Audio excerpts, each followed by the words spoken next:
అసలు అందం అంటే ఏంటి? అది రూపమో, రంగో, అలంకారమో కాదు. ఏ ఒక్కరి జడ్జ్మెంటో, అభిప్రాయమో కాదు. ఒక కవి వర్ణనో, చిత్రకారుడి బొమ్మో కాదు. మరేంటది? అందమంటే గుణం.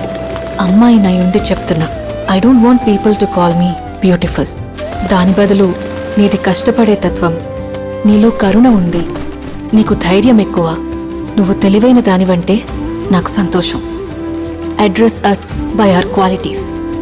ఎంఎస్ సుబ్బలక్ష్మి అంటే భక్తి, అందం కాదు. మదర్ తెరెసా అంటే కరుణ, అందం కాదు. ఐన్ ర్యాండ్ అంటే తత్వం, అందం కాదు. సరస్వతి అంటే విద్య, దుర్గా అంటే ధైర్యం, గౌరీ అంటే తపస్సు, లక్ష్మి అంటే శుభం. ఇలా ఏ దేవతనైనా ఆమె క్వాలిటీస్ కోసమే పూజిస్తారు, ఆమె అందం కోసం కాదు. నీ గుణాలే నీ సంతకమవుతాయి, నీ అందం కాదు.